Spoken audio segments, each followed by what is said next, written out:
जासूसी मामले पर हंगामा आज भी रहा। किसानों के मुद्दे की गूंज भी सुनाई दी। कांग्रेस के राज्यसभा सांसद दीपेंद्र हुड्डा ने तीनों कृषि कानूनों को रद्द कर किसानों के साथ तुरंत चर्चा की मांग का नोटिस दिया।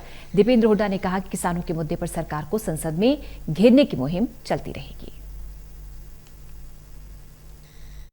कांग्रेस सांसद दीपेंद्र हुड्डा इस वक्त हमारे साथ हैं। संसद में जोरदार हंगामा हो रहा है और किसानों का भी मुद्दा है, लेकिन जासूसी मुद्दा एक बड़ा मुद्दा बनकर उभरा है। सबसे पहले तो जहां तक राज्यसभा की बात है, कल भी और आज भी किसान आंदोलन के विषय पर मैंने कार्य स्थगन प्रस्ताव दिया और कांग्रेस पार्टी की तरफ से मेरे को अवसर मिला उस कार्य स्थगन प्रस्ताव पर बोलने के लिए, मगर उस कार्य स्थगन प्रस्ताव को, इस कार्य स्थगन नोटिस को, 267 नोटिस को माननीय सभापति महोदय ने खारिज किया, जिसके बाद पूरे विपक्ष ने एकजुटता से इस मुद्दे को उठाया और जब विपक्ष ने एकजुटता से इस मुद्दे को उठाया तो संसद की कार्रवाई को स्थगित करने का काम हुआ।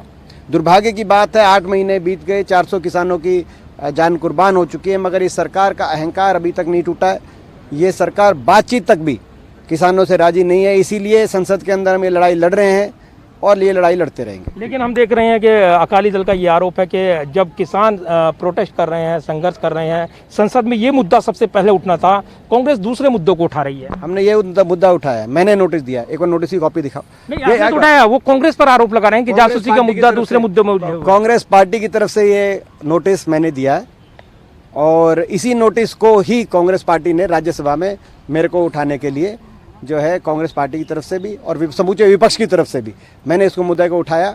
मैं धन्यवाद करता हूं समूचे विपक्ष का कि जब ये मुद्दा उठाया और माननीय सभापति महोदय जी ने कहा कि नोटिस खारिज हो गया, तो पूरा विपक्ष जो है एक स्वर में किसान के साथ आके खड़ा हुआ। आप किसानों की लड़ाई को कैसे आगे बढ़ाएगी कांग्रेस एकजुट होकर और संयुक्त विपक्ष की रणनीति को लेकर अगर बात करें? देखिए, हम लड़ाई लड़ते रहेंगे, चाहे वो किसान की बात हो, चाहे वो महंगाई के मुद्दे की बात हो, चाहे वो जो अधिकारों की, सिटीजन्स के, नागरिकों के अधिकारों हनन की बात हो, सारे मुद्दे उठाए जाएंगे। बहरहाल कल और आज हमने जो है किसानों के मुद्दे पे नोटिस दिया और किसानों के मुद्दे को उठाने का काम किया। और दीपेंद्र हुड्डा जो हरियाणा से आते हैं, किसानों के मुद्दे पर स्थगन प्रस्ताव के नोटिस के साथ वो लगातार इस मांग को आगे बढ़ाएंगे, ये वो दावा कर रहे हैं। बदली परिस्थिति में जबकि अलग अलग मुद्दे हैं सदन के अंदर जोर शोर से उठाए जा रहे हैं, लिहाजा किसानों के मुद्दे पर भी प्रदर्शन देखने को मिल रहा है और दीपेंद्र हुड्डा कह रहे हैं कि इस पर सरकार पर दबाव बनाने की मुहिम विपक्ष जारी रखेगा। कैमरामैन विदर्भ के साथ प्रदीप कुमार, टोटल न्यूज, दिल्ली।